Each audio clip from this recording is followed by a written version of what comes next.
Okay, go. All right.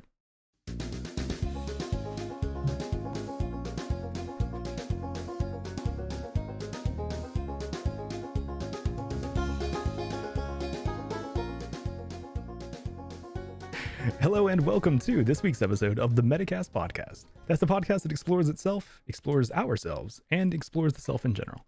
My name is Ty. I'm going to be your host, and I'm joined today by my driven co-host Distance. And joining us again is our special guest Craig. And tonight we are going to discuss the movie Drive, which is another. This is actually older than the two previous movies we've discussed. I think this was 2011, right? Yep. Okay. It was. So yeah, but a great fucking movie in my opinion. I really enjoyed. I haven't seen this in a while, and I don't know why I haven't rewatched it more recently. But you know, rewatched it for preparation for the episode, and really enjoyed both times I went through it. So, Distance, this was your choice. You picked this movie. So, do you want to like give us any sort of intro or like lead us into the discussion? Yeah, I guess. I mean, the thing that made don't just say it's fucked up. Oh, I mean, it is. But for me, like, I think it's more the personal experience of the film. So when I heard about the movie, the one clip I saw was Ryan Gosling tearing ass around a racetrack in a stock car, and it's called Drive. And I've tried to kind of not be as crazy about cars as I used to be, but I was quite the enthusiast at the time that the movie came out. And I was like, fuck yeah, it's a movie called Drive, Ryan Gosling, it's a race car, that jacket's so cool. And then I went to see the movie expecting like some fucking breakneck, like Fast and the Furious action thing. Yeah. And then I got what it is. And I still liked it. I loved it. But I think the thing that made me enjoy the movie the most is that it was completely different than what I expected.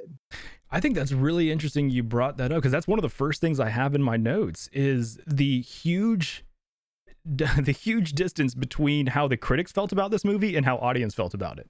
Which the like huge what? The huge big distance? Yeah. Hey. But no, there is like a big gap between, if you look at like critic scores versus audience scores, the audiences did not nearly like this as much as critics do. It is like, I mean, it's either one of the like movies for movie heads, you know, or like you talked about, I wonder if a lot of it has to do with kind of strange expectations, where if you watch the trailer for this movie, you're going to go into it expecting something completely different than you're going to get. Yeah. I mean, that's, and maybe, and you know, maybe that was part of the problem. I mean, that might be why it got such, because I mean, I guess I lucked out because while I'm somebody that enjoys like ridiculous stuff and like, you know, likes cars, that I also just like interesting films. Yeah. So I think I kind of lucked out. And that's actually something that I realized recently, that when I was talking to Craig, what fucking movie were we talking about? Like last week. Last week it was the Greasy Strangler. What do you mean? No, That really were narrows it down. we were talking on the phone, and we were like, what the fuck were we talking about? We talked about something for like 30 fucking minutes. Oh, James Bond movies. Yes. And it was in the moment like where we were talking about all those movies that I realized that Craig and I are movie people. Yeah. Like we really are. And I just recognize now that like that's somewhere in my head. I must have been thinking that when I was like, you should be our regular movie talk guest. Well, I'm not a movie person. I'm a real person. Are you a real human being? I am. And a real hero? Real hero. Debatable. Okay, that's fine. You But no, don't want anything to get stuck in your head from that movie. I definitely do think that this is like like I kind of said there, like a movie for movie people. I mean, it is in my opinion, a great fucking film. I'm a big fan of it. I really enjoy the journey that it puts you on. It is though, I would say very different than what a lot of the movie-going audience would want to see and expect. And especially if you set them up with a trailer that makes them think they're going to see an action movie. This is definitely a much more understated movie than an action movie. There are a few action scenes, of course. I think there's like 2 or 3 car chases that are pretty intense. There's, a few violent scenes, but most of the movie is like, slow building tension between characters. Not like, it's not just action back to back to back. Yeah. Which is not a bad thing.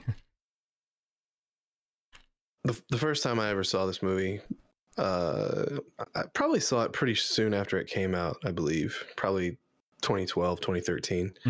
I thought it was fine. Thought it was worth watching. I've only watched it a second time after that, which was 2 nights ago. And my second viewing, I have to say, I liked it a great deal less than I did the first time. Oh, really? Yeah. I like this. The only, for me, redeeming quality of the whole movie is the soundtrack. The soundtrack's excellent. Yes, it's arguably the best part, honestly. The soundtrack's fucking brilliant. It's actually the only good part, as it turns out. I think there's more than that. It's like, it's beautifully shot. Like the cinematography is really good. Some like of the shots look cheap and just are not even there. There's a scene, especially it was almost like the best shots of the movie were in the most, dead parts of what was going on. And I feel like they could have used any of that dead space that really wasn't saying anything to maybe, I don't know, develop that love story that happens while they see each other in the hall once. The next thing you know, they're just like all over each other. I mean, there's no, oh man. And honestly, I didn't notice it as much the first time, but the second time, Gosling just wasn't good. He does not play the Clint Eastwood, I'm going to be quiet and, be a badass at the same time. He just comes off as boyish, and I'm not even. I mean, the leading lady, Carey Mulligan, she does a little bit better job than. I mean, for me, it's the worst thing I've seen Bryan Cranston in. He's not convincing it. He's not convincing at all as an ex stuntman driver now turned mechanic because of having mob ties. Oh my God, he's more like an accountant. Like when he curses, it sounds like an accountant talking to a biker. It just does not. I didn't notice that. An accountant talking to a biker. I like that. I just choose like how like it was like the first time Bryan Cranston ever said fuck. Like that's what it. They had to teach him the word before the scene. He's like, what is this? What does this mean? I'm surprised at how much Craig fucking hates this movie. And I didn't even know that I hate it until I watched it again. Dude, I love that there is actually like a disagreement here, because I thought a lot of the performance was intended to be that way, but you're feeling like it was just kind of a lack of good acting on Gosling's part. Dude, your soul's clearly darker than the beer you're drinking. But all across the board, I was disappointed.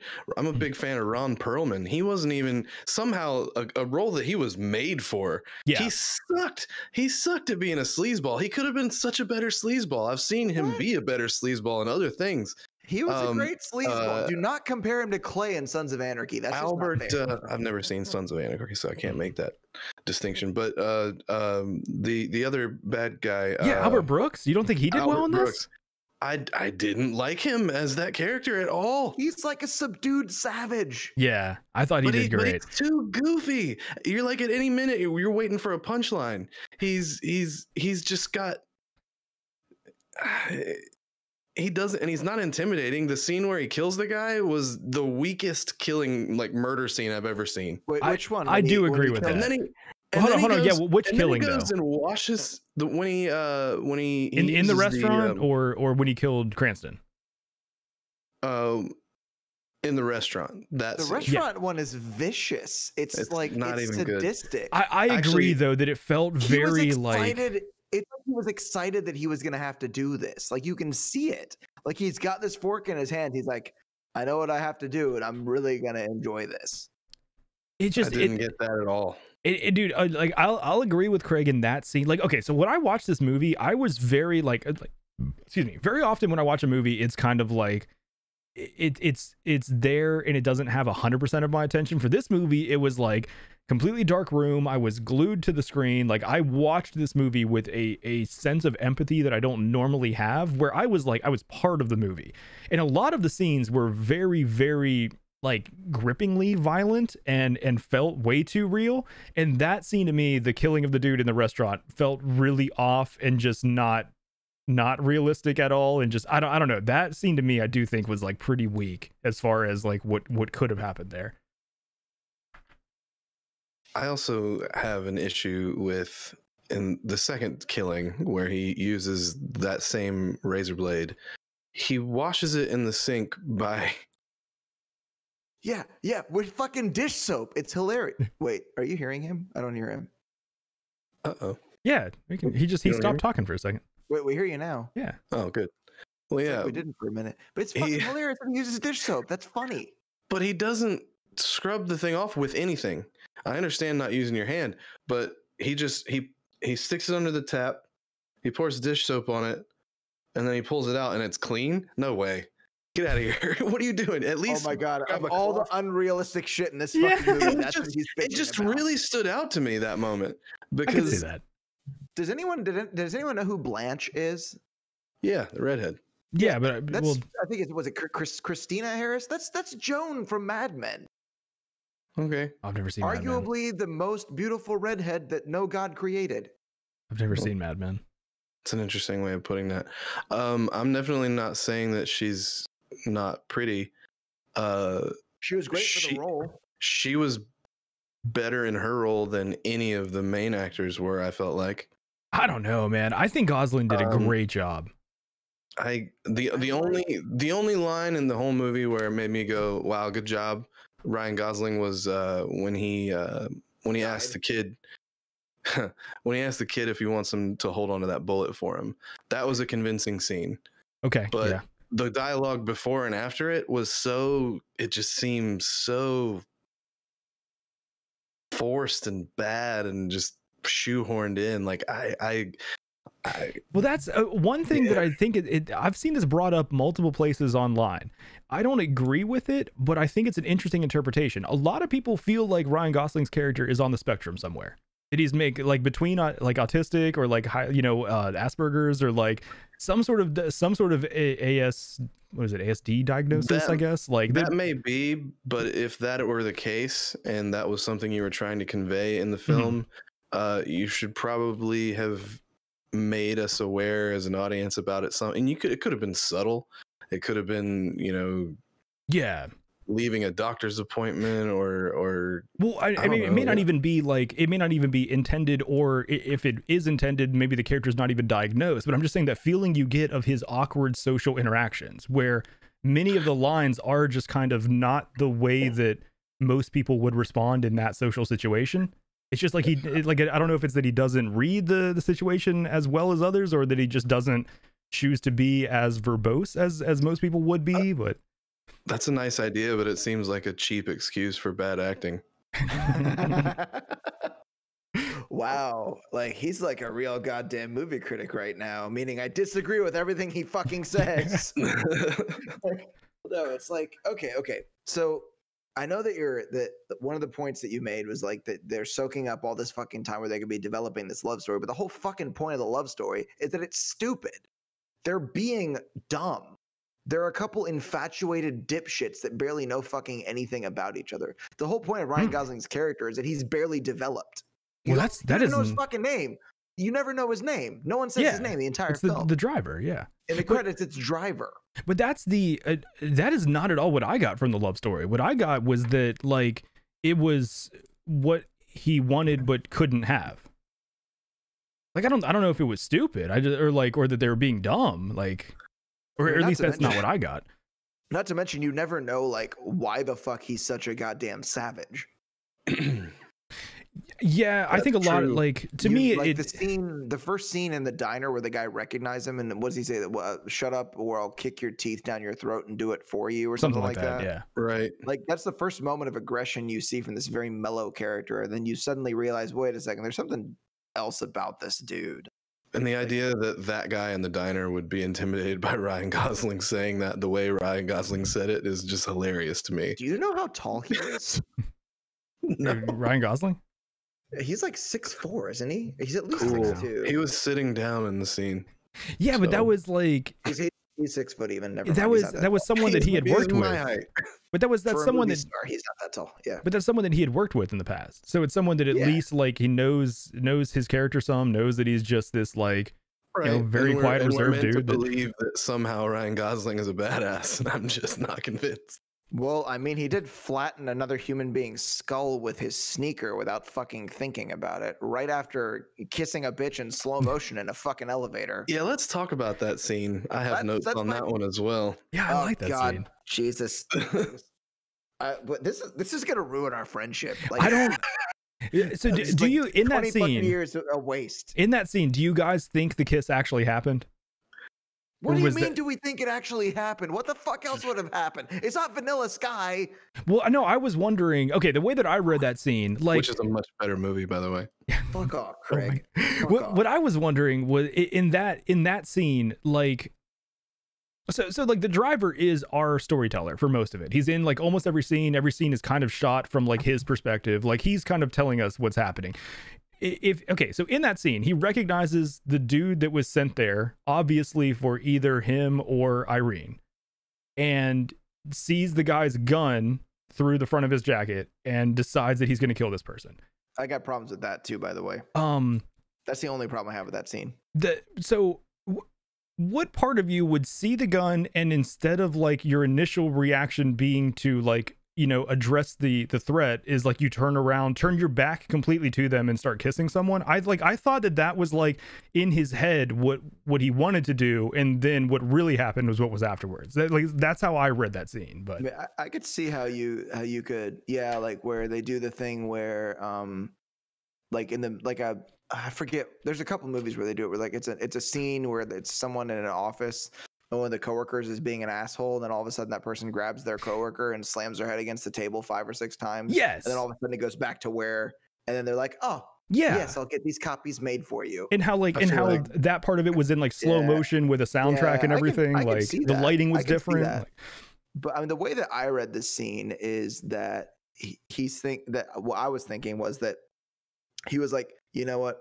This is the last fucking time I'm going to have a chance to do this, because she's about to watch me savagely beat somebody to death in this elevator. Yeah. So I'm going to go ahead and get this part over with before I fucking ruin this guy's life. And also, maybe it'll throw him off a little bit that I'm making out with this woman instead of, you know, disarming him. But also, no fucking shoulder holster that's worth a shit is going to expose the weapon like that.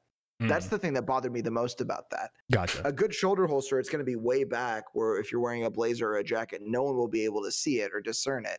Like, that's the thing that pissed me off the most, because this is someone who clearly carries a firearm all the time. Yeah, they're supposed to be a professional. Like that's supposed to be basically their fucking job. Yeah. So, like, for me, that's the thing that pissed me off. But it's like, yeah, for the sake of the movie, there has to be something to tip him off that this dude's a killer. But I guess of all the shit I could have a problem with. How did you read the scene, Craig? But it could have easily just been. It could have easily just been that he recognized that dude. They could have shown him with Bernie at some point earlier and then set that up and stuff. Because I mean, they did to us. They showed, you know, we met that guy earlier in the restaurant with Bernie. But you can't do a flashback there because you have to slow motion kiss the person in the elevator first. True. But yeah, before you kill the other person. But so, Craig, what were your notes on that scene? I want to hear it. You ready to shit all over this scene, Craig? Let's hear it.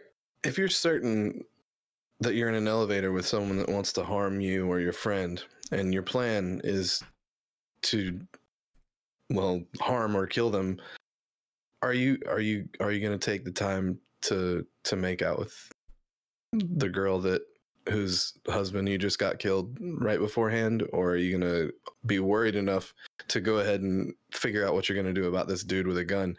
Also, exactly. Well, okay, so hold on. At no point, what if you see it from my way where that kiss didn't actually happen? Do you still have a lot of problems with that scene, or was that the main issue?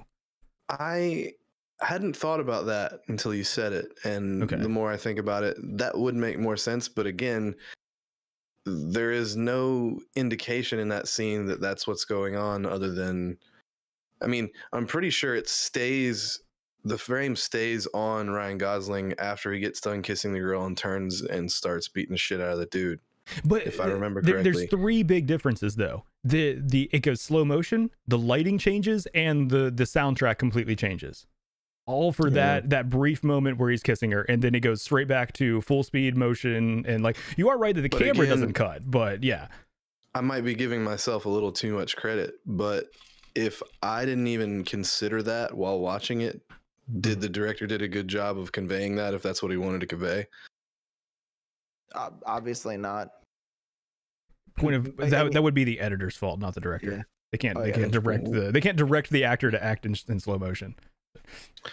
Well, there's also like the dichotomy between like being like a tender lover, but then also a competent protector kind of thing. That's something that I kind of read in that scene. He's a bad guy, right? That was kind of one of the. He was. That's one of the themes of the movie is that he's a bad guy, right? Like he's just a bad guy. Like, do you remember I remember the lyrics of the Billie Eilish song, or else I'd start singing it right now. Duh. The important lyric is duh. But no, the like, do you remember the scene where he's sitting and talking to Benicio, and they're watching it doesn't tell you like whatever it is, but it's some kids show, and he's asking, he's like, he asks like, oh, is that a bad guy? And Benicio's like, yeah, of course. Can't you tell just by looking at him? He's like, well, and he's like, well, what makes him a bad guy? And he's like, well, he's a shark. He's like, oh, there's no good sharks. Like, that to me was like one of the themes of the movie is like Gosling thinks that he's a good guy, but based on his actions and like, like boiling the world down to like the black and white of like good guys versus bad guys. Like he's also a criminal. That's what I'm saying is like, as far as quote unquote bad guy, it's like, but he wants to have this normal life that he sees with Irene and Benicio, and actually like in those brightly lit scenes where they're driving through the LA, like they call it the LA River, right? Where it's just like, yeah. But like the brightly lit scenes like that, it's like that's the life that he wants to have, and what I think like he thinks is possible for him to have, and then slowly through the movie is realizing that that's not ever going to happen for him. And like even in that scene, the realization that he has on his face when Benicio tells him like basically that there's no good sharks. Like he was living thinking that like, oh, he's a shark, but he's still a good guy. And then it's like he's hearing, from the mouth of the babes, or like what people say. It's like he's hearing. It's like, well, no, like this guy's obviously a bad guy. He's a shark. Look at him. And like, I appreciate that perspective. I thought Ron Perlman did Nino really well. Yeah. Like, look at this fine ass pussy mobile. Come on. What a fucking douchey thing to say. Yeah. But so bad. But the way he said it was just exactly. It was Ron Perlman trying too hard is what it seemed like. Like Ron Perlman, just say the line, bro. You're already got that persona. You don't have to add so much and make it so fake. But like, I think that was part of what that character was supposed to be, was that like Nino was, even though he was like the boss, like, well, I guess Bernie was kind of like above him, it's like, but him and Bernie were kind of like the bosses. Were partners. Yeah. And like, but he was still on the outside. He was still like, he even had that speech where he talked about like the family and how they still like treat him like shit and they pinch his cheeks, and you know what I'm saying? It's like he was not the big, because he's not a made guy. Exactly. Like he's not the big badass. He's still kind of like a little rough around the edges. And like, I think honestly his performance kind of spoke to that it was like if he did play that way too charismatically and way too perfectly, it would have been the badass that wouldn't need to steal from the mob to begin with.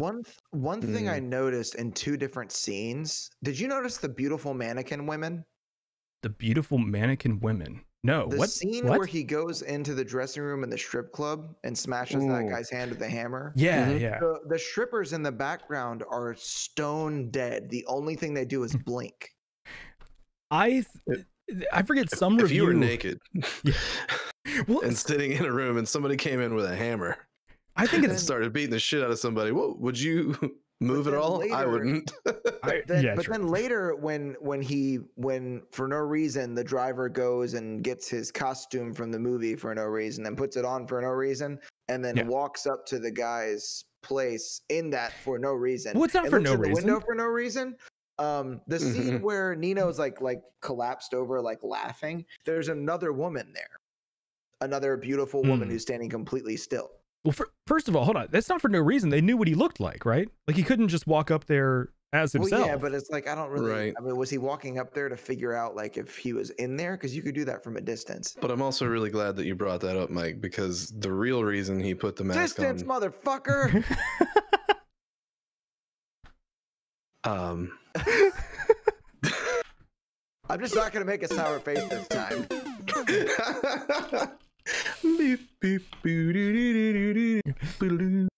But no, the other thing, I watched a review that brought up something that I thought was really kind of funny that I didn't even notice.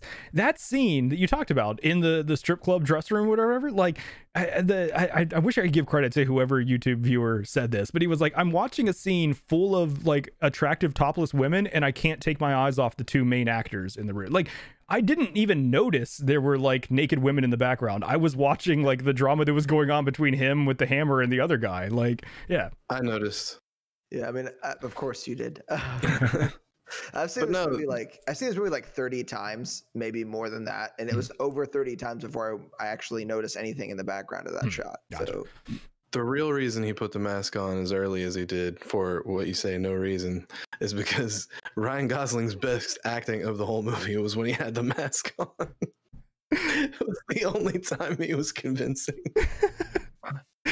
wow. I wish they would have worse. He's not worse than Mark Wahlberg in The Happening. I never saw that. That's terrible. Hard acting to begin with. Like, we're living through The Happening right now, by the way. Just but the I wish the mask would have been Vin Diesel, like just insinuating that he was a stunt driver for the Fast and Furious series. I'm pretty sure that was Bruce Willis. I think it was Bruce Willis. Either one would have been pretty funny. Yeah. Probably, but too funny for that moment, for sure. Yeah. Oh, man. You know, it's like I don't know. Like, I think that I actually thought Ron Perlman did a good job as Nino. I think that because the whole point is that you're supposed to not really take him seriously. Yeah, he's like he's a wannabe that has made it to his glass ceiling. And it's like he's done well for himself, but it's like he's not going to go further. And he's even like the whole like discovered plot line later is that he's stealing from the actual fucking East Coast mafia that is like because he doesn't get any respect and because he hasn't, you know, made it past this level that he's made it to. Like, but to be fair though, a lot of at least based on what he says, a lot of the mob's like ideas about him are like wrought with anti-Semitism. Yeah. So I think that has a good bit to do with it. True. Yeah. But like oh my God, like I'm astounded at how much Craig fucking hates this movie. Yeah, I mean, well, I haven't even scratched the surface yet. Oh, you hate it even more than this? Like what? Oh.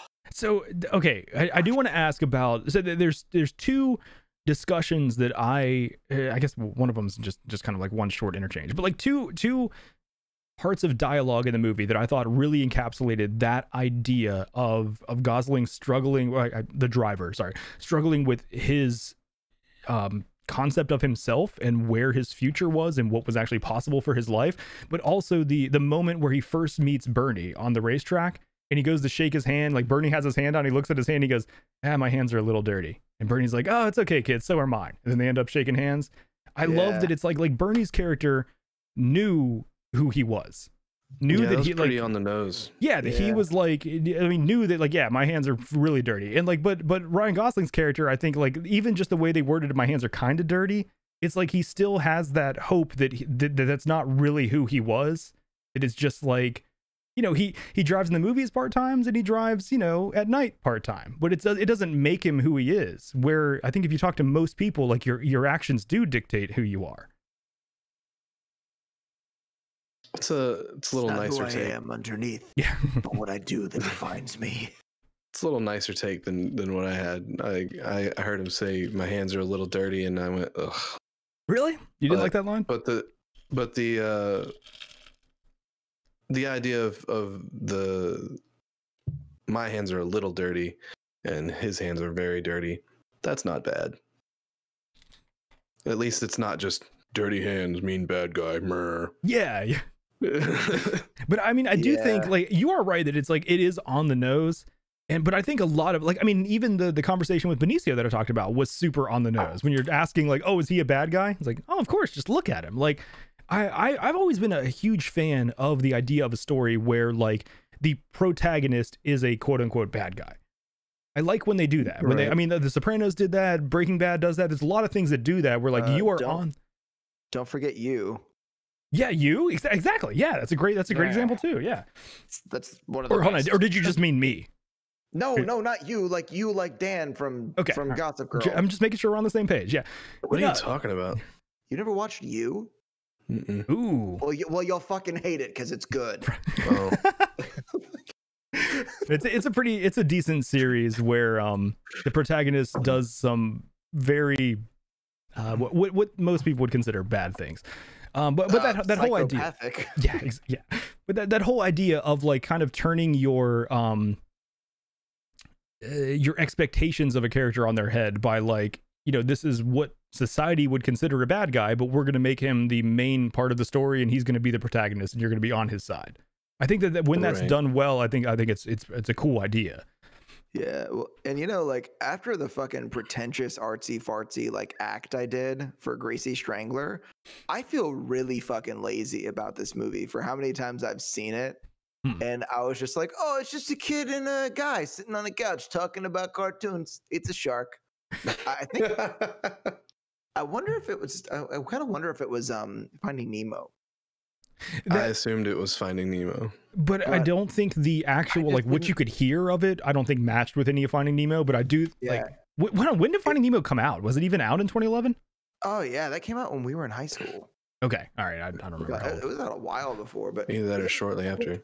If I recall, the sound effects are more of like Looney Tunes, like, you know, mallets, like turn. Right, but if you wanted to make an allusion to Finding Nemo without paying anybody, that's what you would do. True. Yeah. That's true. Yeah, you would be like, just keep swimming, keep swimming. Like intellectual property. Thank you. Yep. But yeah, like there's all kinds of shit that happened in the movie that I feel like I just didn't like. I don't know why. I don't know. Like, I'm starting to wonder why I like this movie so much. Oh my God, is Craig turning you to the dark side? Jesus. Fuck, am I going to be the only one that likes it after this? Fuck. I think that all of it was the contrast between what I expected and what I got. Like everybody told me that The Departed sucked. The Departed. What was The Departed? I don't remember. The Departed was great. I don't remember that name. Yeah. What is The Departed? It's a gangster movie with Jack Nicholson, Leonardo DiCaprio, Mark Wahlberg. Oh yeah, no, that was a good movie. It was incredible. Yeah, that was a very good movie. But a bunch of people told me that it was terrible, and I went into it expecting shit, and it wasn't that bad. Those people are dumb. There's a lot of movies like that I've seen over the years where like a lot of people say that it's bad, so then I go see it just to see. Yeah. And I'm like, and then there's other movies that everybody goes crazy about, and like fucking Brokeback Mountain. I'm sorry, the soundtrack is one fucking song, and everything about it is lazy. It's like the worst love story I've ever fucking seen in my shit. Yeah, I wasn't a fan of that movie. Something better than the love story in Drive. Yeah, that's true. Well, that's the whole point of it, is that he doesn't get a chance. It's not really a love story. Yeah. It's exactly. It's like not. They don't even they don't actually hook up or anything, right? Like they don't. Do they even kiss? Okay, the elevator. No, though that's the thing. You never actually know for sure. They hold hands. They show that, right? There's a few times where people say things about them like sleeping together, but he doesn't say anything to the contrary. But he's also weird. But he also never says anything. Yeah. Does anybody have favorite lines from this movie? I'm sure Craig doesn't. Well, I do, but it's not for a reason you're gonna like. Before I say this, at any point I couldn't find anything, but at any point do they mention where the driver is from? No, you don't know anything about his backstory or anything. No, he comes out of the. All you know is he came out of the blue and asked Shannon for a job at the garage, and that's just no questions asked. And he hired him for half the rate as he normally pays, and has been taking advantage of it ever since. For one very important line of the movie, he's clearly from Boston, and he says, "You got to get out of here, and you can never come back." But that's the only line in the whole movie where he adopts that accent for some reason. Well, I mean, yeah, he has something similar to it, but it's not full on Boston. You're right. Ty, do you have one? Because y'all will never guess what mine is. No, I do. Okay. Well, I was gonna say I think mine's your favorite because you brought it up earlier. But no, I really liked the moment where he asked the kid, "Do you want me to hold on to that for you?" The scene with the bullet. I think because I mean, like I talked about, I watched this in a very empathetic state where I was like putting myself in every scene, and it was like in my mind, it was like, what the fuck do you say to a kid that was literally given a bullet from someone with the intention of like, oh, hang on to this because it's meant for you? And the way he said was like, do you want me to hang on to that for you? I thought was like the perfect way to handle that. So I really liked that line. Yeah. Mine is hey, you want a toothpick? Yeah. Oh, yeah. It's my favorite line in the whole movie. I Yeah. love it. That was a good one too. It's the only one that has no fucking point I really whatsoever. in that. Well, I think it has a point. It's like it's showing that he's trying to have some sort of bond with the kid, and that's what he knows. He knows that, like, oh, I keep a toothpick in my mouth. Maybe the kid will like that. Like, you know what? Like, I think. I mean, it's a weak point, but I think that it's still like there is some point that it shows like some part of like the character trying to bond. Maybe a little too hard. Maybe, yeah, but yeah, probably too hard. Yeah, I really like the scene in that same a line in that same scene where she asks if he wants a glass of water, and his answer is okay. I loved that answer. It's not yes or no. It's just like, do you want a glass of water? It's like, okay. Okay. Yeah. I like that. Very do you remember have you guys seen the Chad sketches on Saturday Night Live? I don't believe so. He's like this really agreeable dipshit. Okay. Like there's an episode where like one of the sketches where John Mulaney plays a serial killer, and he's like he's like on the phone like in Scream and whatever, but he acts very much like the Chad character. It's I can't remember the guy's name. He's in a couple roasts. I can't remember the guy's name for the life of me, but he plays it. There's a lot of that character in the stuff that the driver does, and like the things that he says. Gotcha. But it's like I just don't. Well, while you're thinking about that, let's talk about the end of this movie. The reason I couldn't even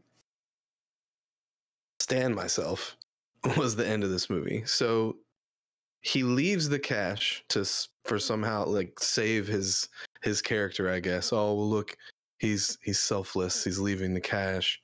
And then one more, like, the worst shot driving scene of the whole movie is the very last scene while the song A Real Hero plays.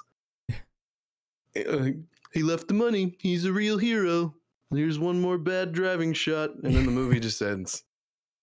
I mean, it's a perfect way to end an over. I think that the whole idea of the real hero, like real human being, like I think that it's like he's kind of a piece of shit. Yeah. But he tries to do something good.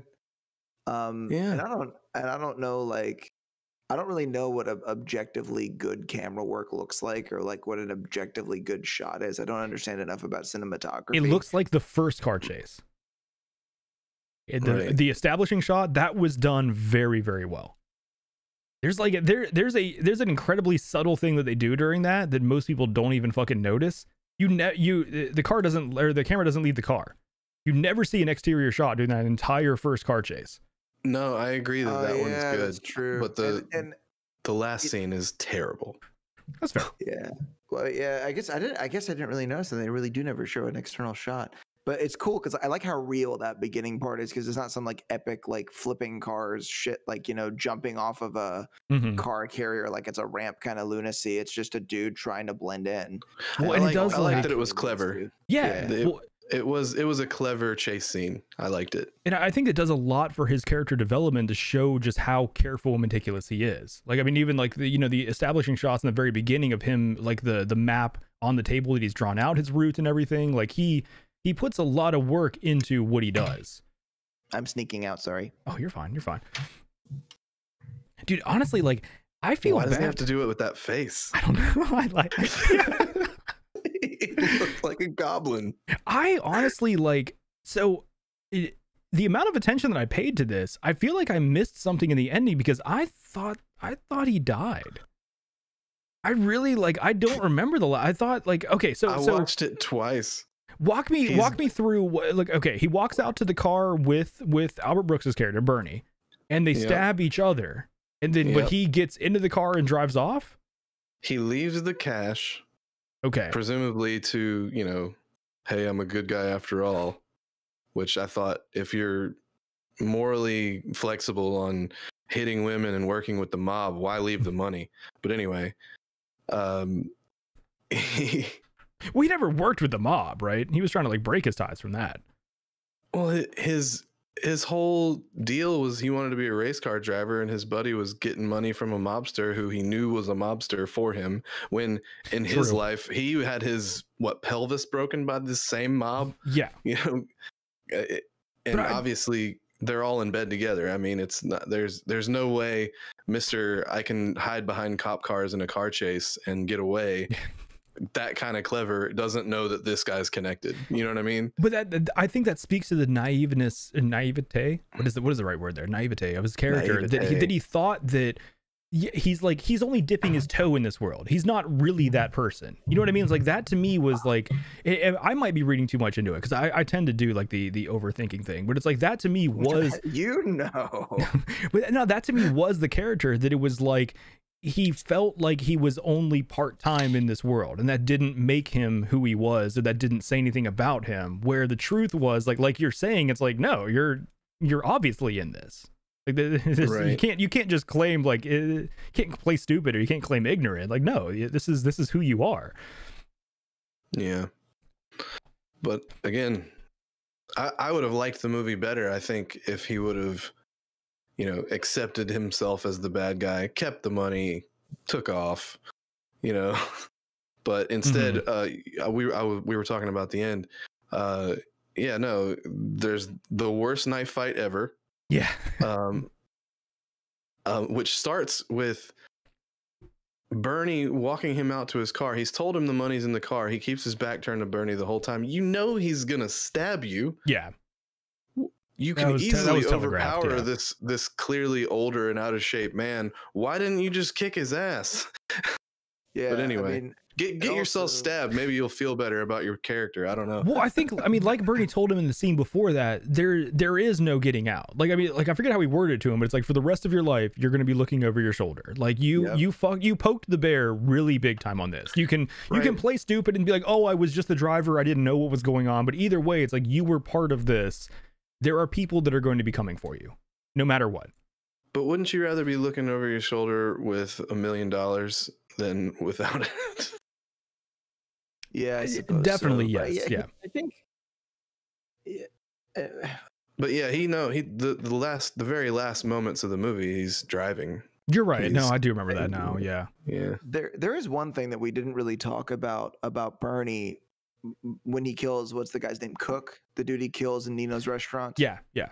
And then when he kills Shannon, like Bryan Cranston's character. Yep. For Cook, he's sadistic. He stabs him in the eye with a fork, and then he stabs him in the throat several times with a chef knife.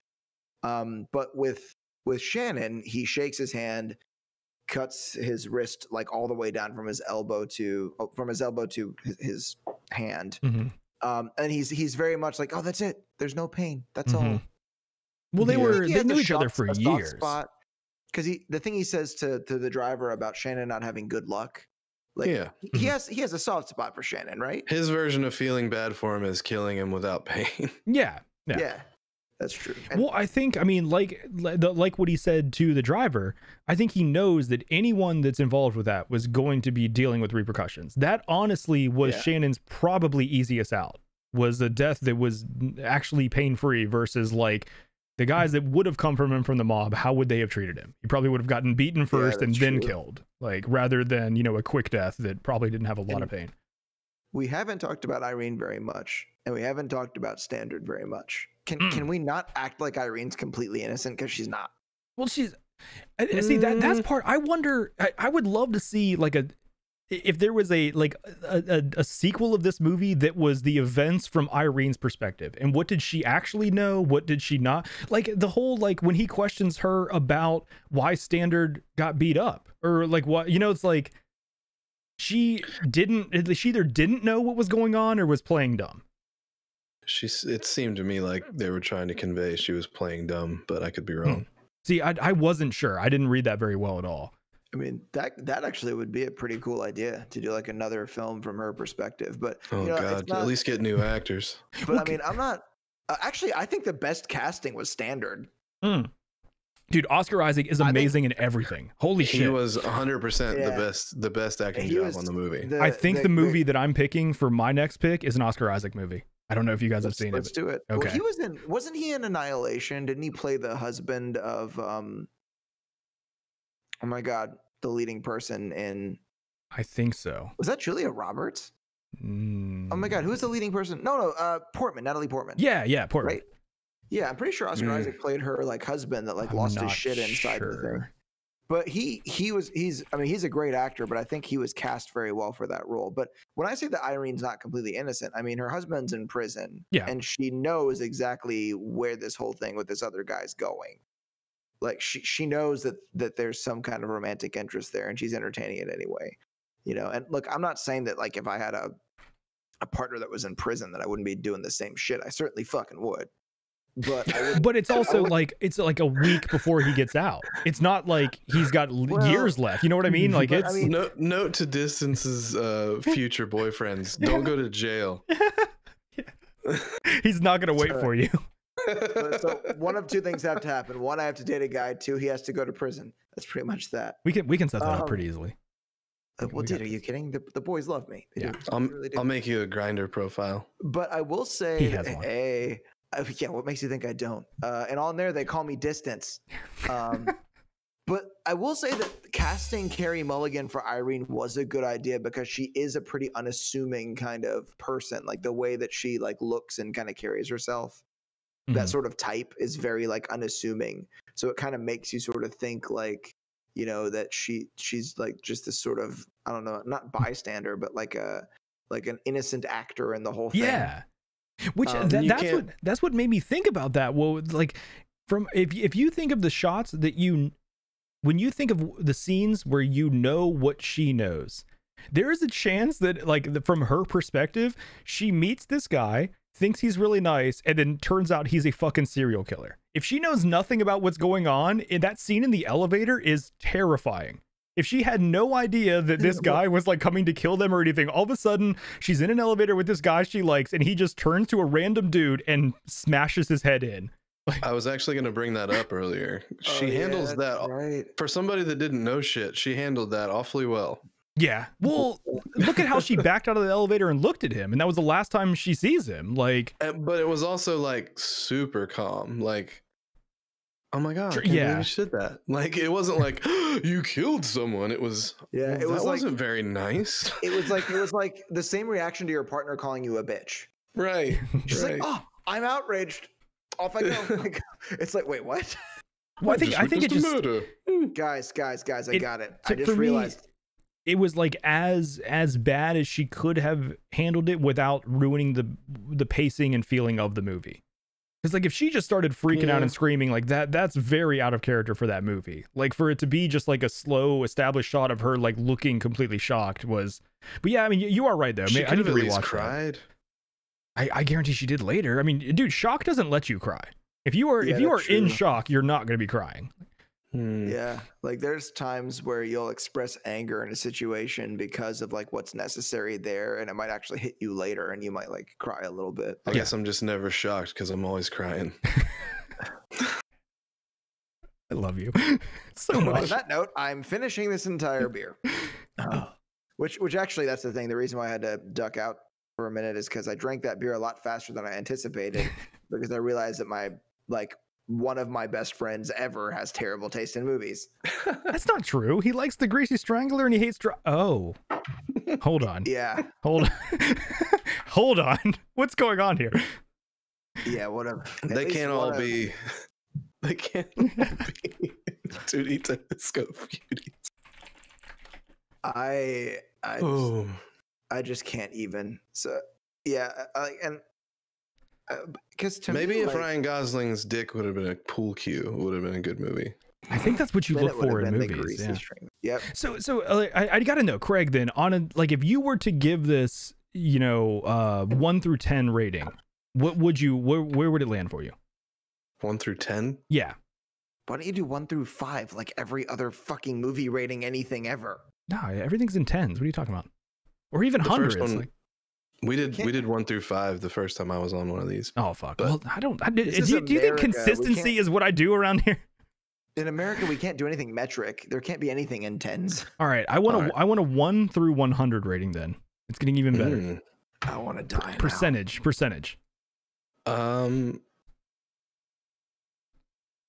I would go 40 on 1 to 100. Oof. Okay.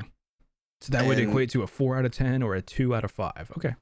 30 out of that 40 points is for the soundtrack. Ooh. Okay. Well, the soundtrack was fucking great. Okay. Yeah. If you had to give Driver's Jacket a 1 out of 10 rating, The jacket? Which jacket? the jacket is actually the best part of the movie. 7.5. Doesn't he have multiple jackets with the same symbol on it though? I mean, well, no, because he wears that bloodstained one the whole fucking movie. No, I thought It in would the get the it- restaurant in the to meet beginning Bernie. scene, it's a black jacket though, isn't it? No, Is it not? Oh, never mind. No. they sold like heavy clothing that got the license for the jacket. Sold one they called the Stealth, that was like silver and had a black scorpion. And then a couple other companies came along and sold ones that were black with a white scorpion, I think. Gotcha. Maybe it But- was just the lighting, but I thought that first scene in his apartment, I thought he was wearing a black jacket with a red scorpion. But maybe it's like that dress where some people looked at it and saw like what were the two colors? Like one was black and blue, one was white and gold or whatever. You guys remember Wait, the that's dress, it. right? The reason the jacket gets a 7.5 instead of an 8 is because in the scene where he goes back to his trailer to grab his mask, he's wearing the bloodstained jacket, and nobody on this movie set where he works all the time and everybody knows what movies he's working on and whether or not he should be wearing a fucking jacket with blood on it. No questions. Just bloody jacket. Yeah, just came to pick up one of these movie props. I'm taking it. Hope Yeah. that's One of my- okay. That looked is one of kind my of weird that he just toothpicks. walks off set with this like what would have probably been a multi-$1,000 mask that with like a lot of Yeah. work went into. He's like, no, I'm just gonna take this home with me now. Yeah. Well, I mean, there is like some suspension of disbelief that kind of has to happen for most movies, and for me, like I didn't really question that moment too much, but yeah, I feel you on that. I had to dispense a lot of beliefs. So speaking of the jacket though, how do you guys feel about the whole like Scorpion and the Frog story and how that played into what went on in this movie? Like, did you like that theme, or was that just kind of lost, or like how do you feel about that? I need to look up the dialogue for that real quick because I don't remember exactly what they said. Well, it's just the famous because parable. I'm a scorpion. Yeah, it's the famous parable where the frog's going to swim across the river and the scorpion asks for a ride, basically. And the frog's Right. like, no, if you're, on my back swimming across the river, you're going to sting me. And the scorpion's like, well, no, if I sting you, we're both going to drown. So the frog's like, okay, well, that makes sense. Lets the scorpion on for a ride. Halfway across the river, the scorpion stings him. And the answer is like, well, it's my nature. I'm sorry, I couldn't. So I think that like that's kind of one of the themes in this movie is that like the driver is kind of that scorpion character where he is like he's literally carrying these other like frog, or I guess in that he's the Is frog. the frog Carrie Mulligan or the guy the husband? Hmm. No, I think it's Shannon. Oh, poor Shannon. Yeah, Shannon Shannon's may a have been the fucking- frog. He's a fucking idiot. Like Shannon was already connected though before he met Yeah. the driver. Yeah, that's true. But it's like it seems like Shannon kind of fell into that, didn't really want to be there and couldn't get out. And I think that that's kind of like, I mean, that's exactly what happened to the driver. Like he wanted out. I mean, his whole like, like he even said that on the phone with Nino is like, I'm going to give you this money. And Nino's like, well, what do you get out of it? He's like, just that I get out. And that was what he wanted. He wanted to leave that. However, little did he know that the money wasn't actually Nino's, that he wasn't stealing from Nino, and there was no way he was going to get out of that situation. But Right. Yeah, and it does make you kind of wonder when, standards like he needs to do this like job or whatever, and that somehow that's him helping out. Yeah, I'll help you rob some fucking people. Are you guys aware that the entire car chase after the robbery where Standard gets shot is an homage to the movie Bullet? I don't even think I've ever seen Bullet. There's a scene where Steve McQueen is driving a Mustang Mach 1, and it's a car chase in, I'm pretty sure, the same locale. In that really? region of California. Interesting. And so the 5.0 is like not exactly a Mach 1. but the little 5.0 GT that he's driving, like that whole thing's supposed to be an homage because I'm pretty sure it's a Chrysler vehicle that he's being chased by in Bullet. So apparently there's also a Danny what? Trejo movie called Bullet, and that is what I'm finding a lot of. Oh, I love Danny Trejo, no. but that is not the movie you're talking. Okay, I see the Steve McQueen movie here. Okay, gotcha. Yeah, I'm down to watch anything with Danny Trejo in it. It's a Bullet IT, not ET. Yeah, Danny Trejo. Danny Trejo is like fantastic. He's one of the best like typecast like scary guy. Yeah, he's an American treasure. Tortuga. It's not American. Also, brief correction. I said heavy clothing earlier. The company is actually called Steady Clothing that got the original licensing for the jacket. Heavy, steady. But you can get it cheaper on eBay, so do that if you want one. Yeah. I don't really know what else I have to say other than Craig and I aren't friends anymore. Like that's the first time that's ever come out of your mouth. I want to break up again.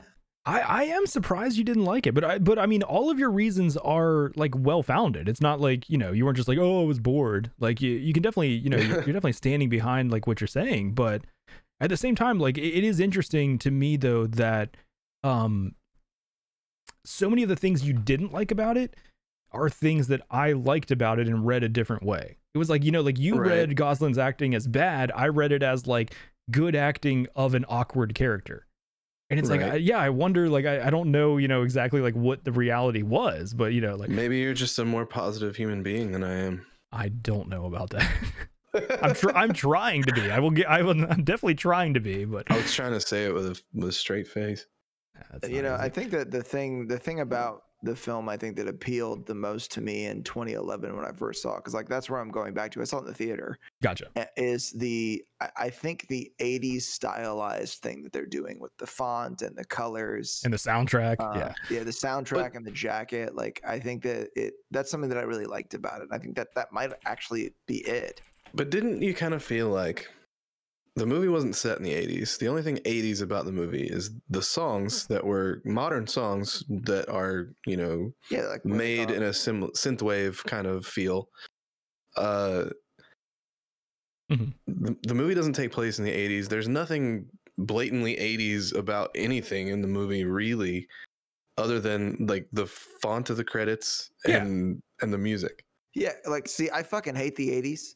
So, like, it's all the stuff about the 80s I like without all the stupid shit that I fucking don't. Like, that's really, like, I think the 80s are ridiculous. Anyone that's obsessed with the 80s should just die.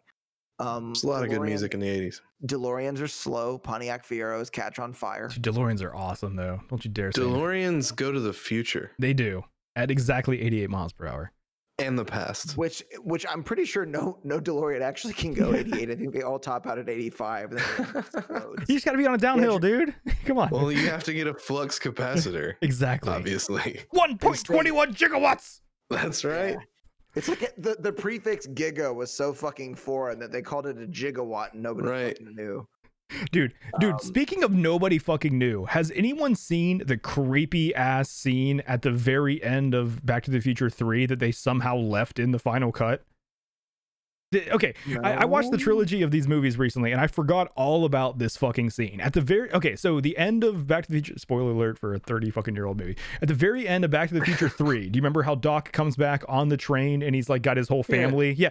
Okay, when he introduces his kids, Jules and Vern is a fucking freak. That little kid, first of all, he looks at the camera with this really like into your soul, like deep into your soul. And it's creepy. And then in the next scene where Doc is giving some sort of dialogue, the little kid motions like a come hither to the camera and then touches his dick. He goes, come here, and he puts his hand down and he pokes the front of his pants right on top of his penis a few times. Somehow that made it into the final cut of that movie. How do you know it's his penis? Because I know male anatomy, and that's exactly where the penis is. Unless this kid is built differently than I am. It was right on the prickus. It was right on the prickus. If I know my male anatomy as well as I think I do. But no, it's just super weird that the kid was like like obviously on set, like, okay, I'm gonna do something really weird in this shot, and it's like he does it to the camera purposefully, but because there's like dialogue going on and he's kind of in the background, it like I guess it went unnoticed. And that was back when you actually shot on film, so it cost way too much to reshoot something, so they're just like, all right, whatever, fuck it, throw it in. You know what? I have a theory now, because a while ago I was talking to Craig, and he was saying that like the most attractive like man ever in any movie was Harrison Ford and Indiana Jones. Yep. It was Temple, right? I remember him talking about that. I thought he said specifically the first one. Yeah. And I mean, Raiders, he's a little younger, but I mean, either one is. And then I said, fine. in the conversation that you and I had privately, I said, and then Ryan Gosling was born, and you like huffed really hard, like, ugh. You just don't like Ryan Gosling. I think you have, you got some agenda against Ryan Gosling. Aside from thinking he's an incredibly mediocre at best actor, and as far as his appearance is concerned, he can do the thing from Dirty Dancing. Who cares? Craig, what do you want? Right. What do you want? What do you want? Simple. It's not that simple. God damn it! Thank you. We actually did a dub smash, like where we lip synced that. I was Ryan Gosling. It was really good. I get it because I was Ryan Gosling when we did the dub smash of that. You think of me as Ryan Gosling, so secretly you hated me for years, and you don't think I'm the sexiest man alive, which is preposterous. That might be what's going on here. If any of that were true, it'd be a much better plot than Drive. Like my entire perception of you is shaken now. And also my taste in movies is in question because I don't know what's real anymore. Yeah, it surprised me because I hadn't looked up any reviews or anything on the movie. I didn't think to do that. And Ty, you were saying that the critics liked it a lot more than the audience did. Yes. Yeah. Yeah. Which I do think a big part of it was false expectations. I mean, if you like, so I don't think I saw this movie in 2011. I think that the multiple times I've seen this movie were all like on Netflix or another streaming service where it was just like, oh, I see the cover of it, let me click on this and watch it. I don't think I ever saw the trailer before I saw the movie. However, I have now recently watched the trailer, and if you were to see that trailer and then go to the movie theater, for most people, I mean, distance is weird, the kind of weird that I like, but for most of the like American movie going audience, I feel like they would be disappointed. They would be going to the movie theater expecting this action movie with all sorts of like car chases, and they would get this really slow burn, silent almost drama that did not have what they were looking for. But it's a lot more difficult to pull off a slow burn silent drama than it is a fiery action film. Yeah, and I feel like it left a lot to be desired for that genre. You either need Jason Statham or Dwayne Johnson or Idris Elba, or you can just make Hobbs and Shaw and have all three. But that is not a slow burn though. So I want to know then. No, I was talking about the easy, like, crazy action. Oh, film. Gotcha. Yeah, So Craig, what is in your opinion, what is a good like slow burn kind of drama like that? Like, is there a slow burn thriller that you do actually like, or is it maybe? Yeah, totally. Hit us with it. Yeah, go on. Why don't you tell us? Tell us now. Well, no, he's got to think about it. I just rewatched it because we talked about it last week. The Ninth Gate. Oh, okay. Oh, yeah. Okay. That one's actually really good. I really enjoyed that movie. That's a good one. And it's kind of got that like it takes a while to really start going, but then when it does, it gets violent. And, yeah. What's another good example? On the subject of just while Craig's thinking about, jump in whenever you come up with one. But like on the subject of the whole critics thing, when I worked at Blockbuster, like sometimes a customer would bring a movie up, and I'd be like, "That is not what I would say the best movie ever is." He said he loved it. Like, yeah, but he's a film student. Yeah, exactly. And then they'd be like, oh, it's like okay. I talk about this a lot with music, and I think that movies are kind of the same way.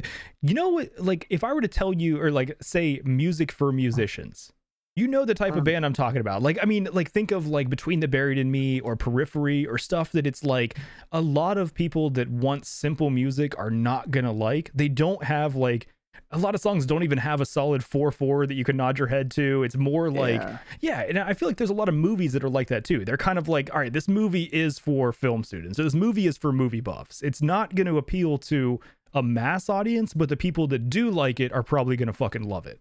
Right, yeah. And so it doesn't appeal to people like, Craig.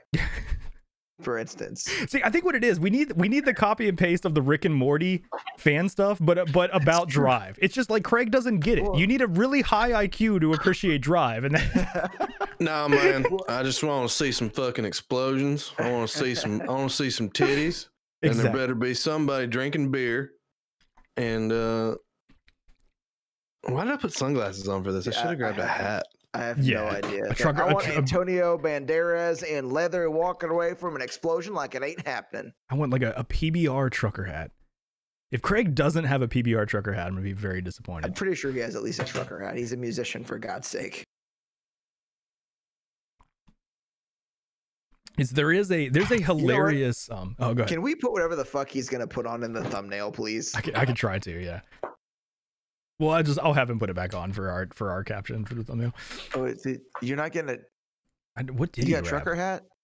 It's a Dr. Pepper hat. Yeah, that's exactly. Listen, man. When I oh shit.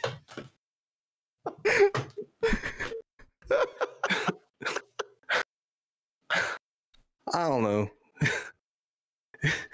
Get back in character. Don't break it. Come on. Come on, Mr. Ford. Look, man. I'm looking. You can't even do it. We're looking into your soul. Sorry. I'm feeling a little silly today. No, I don't blame you, man. It's all good. Yeah, dude, so clearly. There is a hilarious story that I found online related to this movie that I don't know if either of you guys have ever seen this.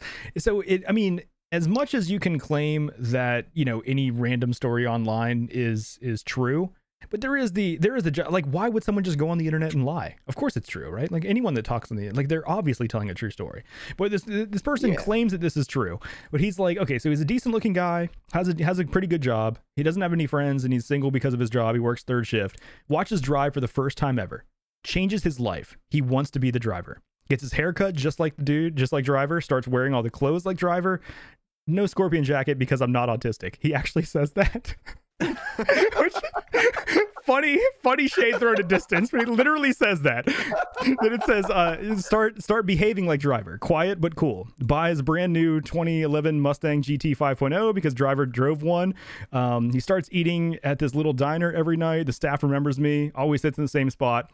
Eventually, a waitress starts to chat him up, gives him free pie. He reciprocates, but remains vague and brooding. Waitress wants me. Ask her if I want to go for a drive. Ask her if she wants to go for a drive. She gladly accepts.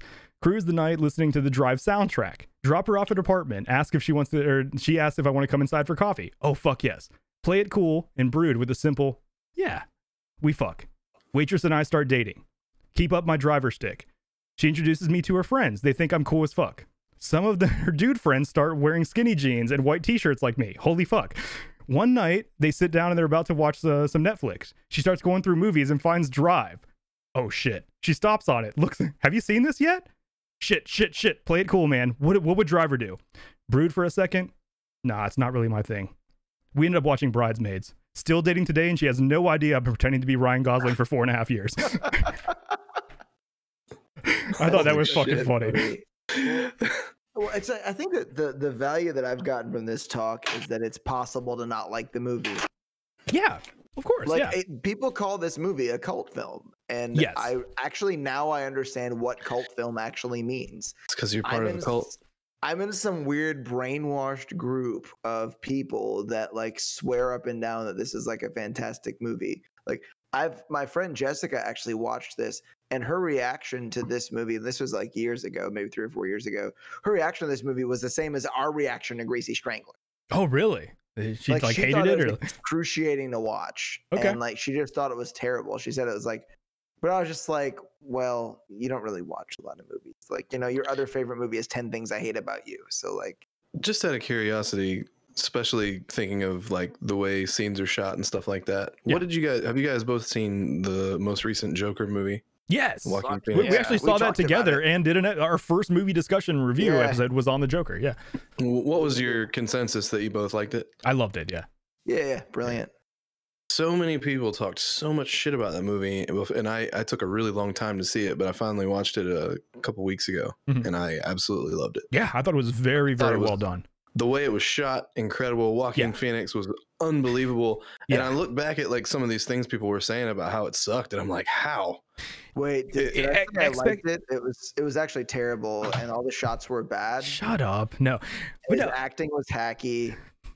And he was too fat in it. He needed to lose more weight. He was not. He was way too fat. The opening scene when he's messing with his face was enough to okay, that dude's real good at acting. Yeah, he's I think that this one of the same, which I don't think it's the same problem you had, Craig, because you didn't go into this expecting something, but I think that Joker suffered from the same thing that Drive did, where if you're going in, you're expecting something different from a Joker movie, quote unquote. You're expecting a comic book movie. If you look at the past decade and a half that we've had of comic book movies, Joker is not that. It's a great fucking film, but it is not a comic book movie. Yeah, he's not Jack Nicholson. He's definitely not Jack Nicholson. Yeah.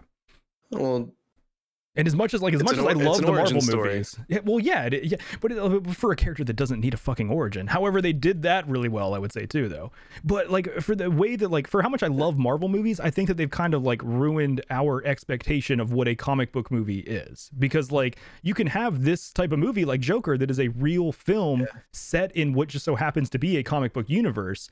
But like you kind of go in expecting this, like, okay, well, they're going to do this, and then it's going to follow this arc, and then this is going to happen, and like I know what's going to happen, but Joker doesn't give you that at all. Not at all. In what I would say is a great way. God, it was fantastic. As I think being a longtime fan of Batman in particular made me like it a lot more, because I love it. It's awesome to see what that character might have been like before being, you know, the maniacal mastermind that is, you know, the movies versions of the character. I'm gonna make a meme of you, Craig. It's gonna be the frame that you just did with your hands in the air, and it's gonna say hates Drive so much, talks about Joker during Drive movie discussion. Oh man! So we already got to do another discussion about Joker with you in it. That would actually be kind of fun. I don't want to do the same movie again. We've got way there's way too many movies. There's way too many movies. Right. So you mentioned Oscar Isaac, right, Ty? Oh yeah. There's one movie that I forgot Oscar Isaac was in that I was actually talking about today with someone at work. Have you guys seen Ex Machina? That was the movie I was going to ask. That was the movie I wanted to do next.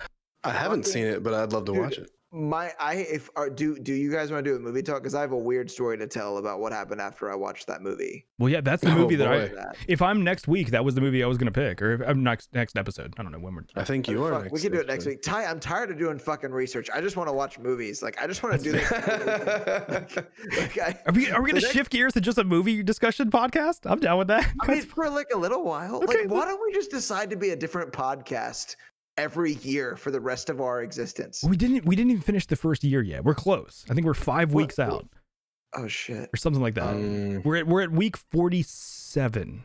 47 weeks does not a year make, Mike. Distance. Okay, Yoda. Blow my nose in your general direction. Distance. But yeah, no, that was actually the movie that I was gonna pick. Was Ex Machina. I really fucking like that movie. We can do that. I mean, I enjoyed that movie, and I wouldn't mind watching it again. And Craig has never seen Ex Machina, Craig? You've never seen it? I haven't seen it. Perfect. I just spit on my mic. Next, gross. Hey. Next week then, if you're available, Ex Machina. Let's do it. I've played the video game Deus Ex. That comes before Machina. That is what this movie is. That's the expectation you should go in with. No, hold on. No. Yeah. Well, Deus Ex is a really fun game, really involved. Like, and I love the way that you can do different stuff in it. Like, I like any game that involves basically being a secret agent spy guy. Yeah, I love every game where you kind of look like Neo from the Matrix, but you're not. Also, the Matrix video games were excellent, but we're not talking about video games. Some of them. We can do video game discussions too. That'd be good. Yeah, I'm done with that. We'll find out that you hate games that I love. All right, hold on. Before, do we have anything more to say about Drive? We got Craig's rating. I want to know if your rating has shifted in our discussion, because it seems like your love of this movie has waned a little bit. The only thing that's happened to me is my self-concept is fucked up, and now I realize I'm in a cult. A little bit, yeah. Like, my charismatic leader is not a charismatic leader. He's actually a manipulative psychopath, and his name is Ryan Gosling, and he looks good in a fluffy jacket. And he wants to have sex with your sister. I mean, don't you? I've never met your sisters. Sis, if either of you are hearing this, I'm really sorry. Also, if any of your children are listening to this, I'm really sorry. I know she's your mom. Yeah. Oh my god. Oh my All right. god. I just hope my family never, ever, ever. My dad listens to us sometimes. Oh god. I have one question. I have one answer. Of the 3 songs, Under Your Spell by Desire, Oh My Love by Riz Ortolani was another one, and College featuring Electric Youth with A Real Hero. Yeah. Which was your favorite tune from the movie? Can you tell me how the other 2 go? Well, the first one that he mentioned was Got me under your spell. Got me under your spell. Ooh, I like that one. What was the other one? Hold on. It's great when you have a professional musician on your podcast. So I like the Got Me Under Your Spell one, but Real Hero gets stuck in my head all the time. Yeah. But I mean, so does Take Me Home Tonight, and that song's vulgar as fuck. The song from, I think, when they were gonna make out. Oh yeah, that one. Yeah. That one works really, really, really well for that scene. Yeah. I think of the theatrical. If we're talking theatrical, That is a fantastic tune. yes. Like theatrically, when they use that in the film, Mhm. that works really, really well. It's a beautiful song, but I think that Got Me Under Your Spell is one that I would want to like listen to and like bob my head to. Like it's really groovy. Right. But then the Real Hero is one that gets like kind of stuck in my head, even though I don't want it to. Like, you know, so does what's that song? All Star by that one band, Smash Mouth, and that song sucks. Oh, the Mystery Men song? Yeah, is it from that movie? Yeah, it was done. That was done for the movie Mystery Men. I'm gonna say because it really depends. I think that the Got Me Under Your Spell song of the songs, like just a song by itself, is probably my favorite, just as a song.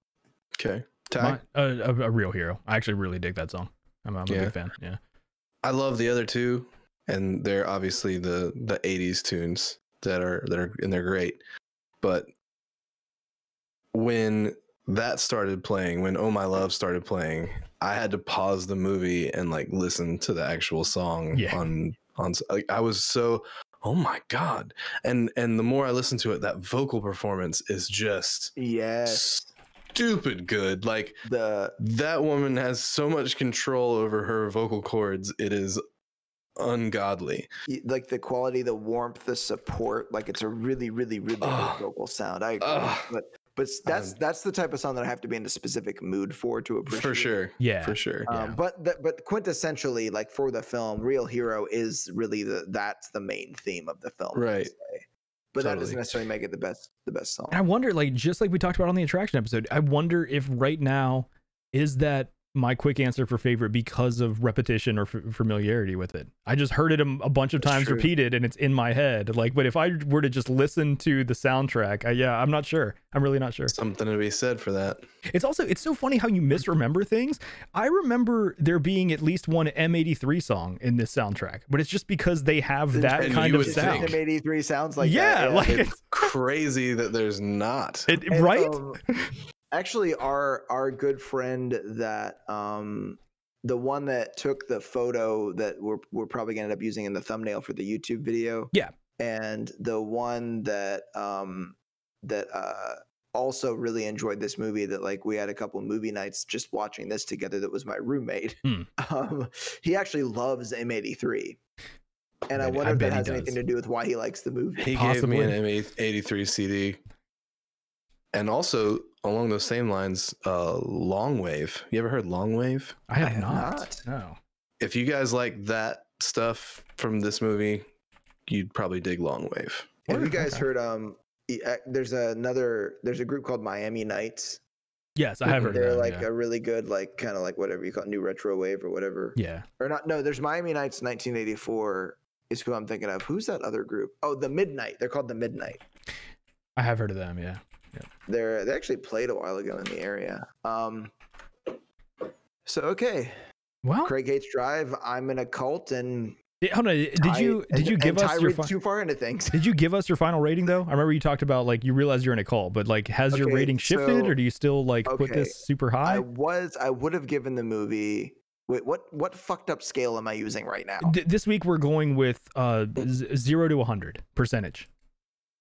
Okay. I'm gonna say that before this happened, I would have given it a 98%.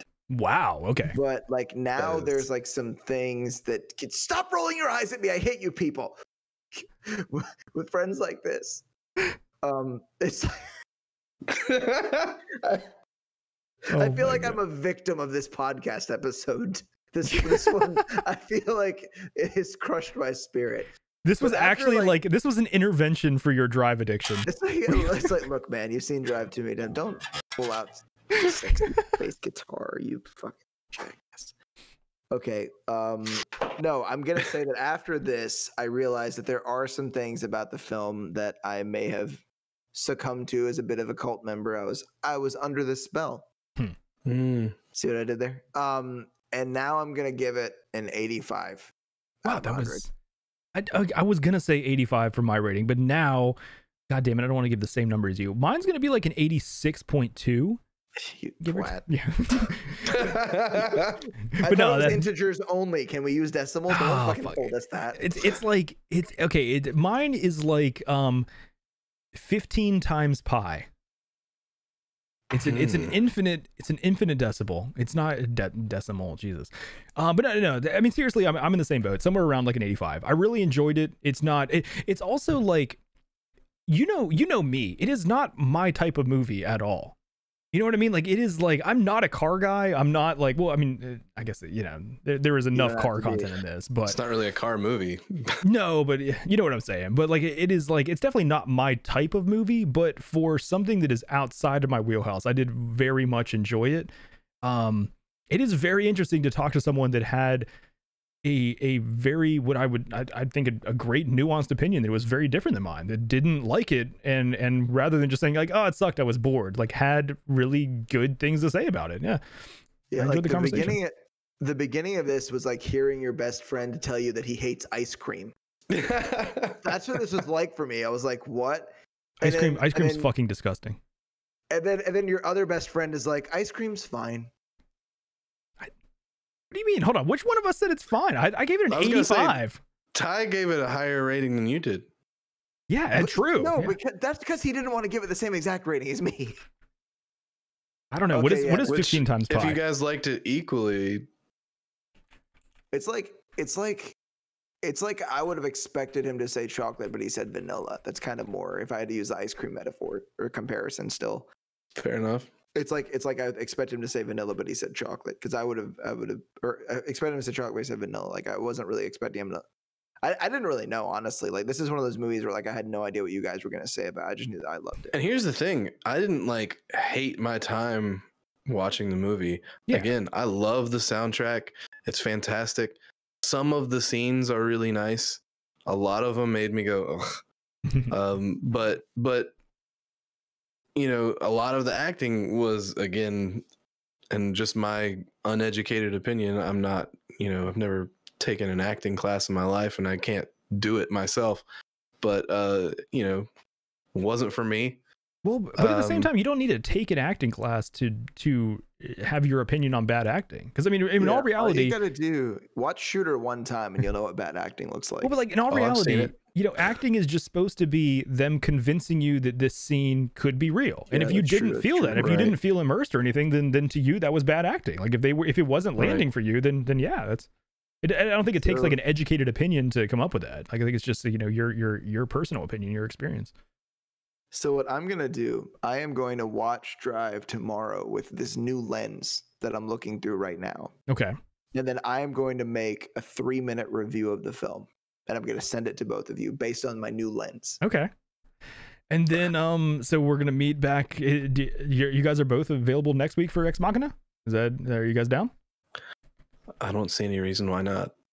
Yeah, Score. I mean, we got. Yeah, well, I mean, I'm the co-host. I have to be here, and he's got nothing to do, I'm sure. I do have a quote this week. Let me hear it. No, not you. I'm talking. You're the host. I know. I was saying on Craig. Oh, never mind. I thought you were because we're all fucking stuck at home because of the plague. Yeah, but Craig does stuff and things. Yeah, but not on Wednesday. I don't know his schedule. I don't know his schedule. Wednesday's actually normally when I play at Brass Taps. They've been asking me to come back. I told them I was going to wait a couple weeks. Or are they reopened now? Next week, I think. Oh, gotcha. Yeah. Well, yeah. On Friday, the whole like phase 2 starts. So like restaurants and bars are able to like under their own discretion open back. But I think isn't it something about like half capacity or whatever? Or I'm gonna hang back a hair. I saw a funny meme online that was do you remember the old X-Men movies from like the early 2000s? Yeah. It was the Ian McKay Magneto. Jesus, I just pronounced the character wrong. Ian McKellen? Ian McKellen's Magneto talking about I forget what the actual scene was about, but it was talking about like the reopening, like in context, and he has a line that says in chess the pawns go first, or in war the pawns go first. And it's just like a bunch of people crowding a shopping mall, and it's like, yeah, let the pawns go. Brutal. I don't want to be a beta tester, right? Like I'm gonna wait I don't either. Yeah, I'll wait for the second generation. I don't want to be a beta male, bro. Whenever Unquarantine 2.0 comes out, we'll have a look how 1.0 went. Exactly. All right, Distance, what's your quote for this week? So this quote is from someone who some say is on the autism spectrum, and some say looks amazing in shiny jackets. All we know is he's called the driver. I don't have wheels on my car. That's one thing you should know about me.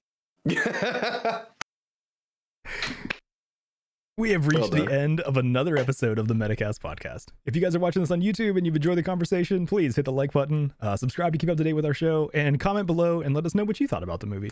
If you're interested in further taking part in the discussion, or even joining us as a guest on a future episode, you can join our Discord. The link is in the description down below. And we will be live next week, Wednesday, 7:30 p.m. Eastern Standard Time, to talk about Ex Machina on twitch.tv/TileTV. Thank you guys for listening, and have a great week.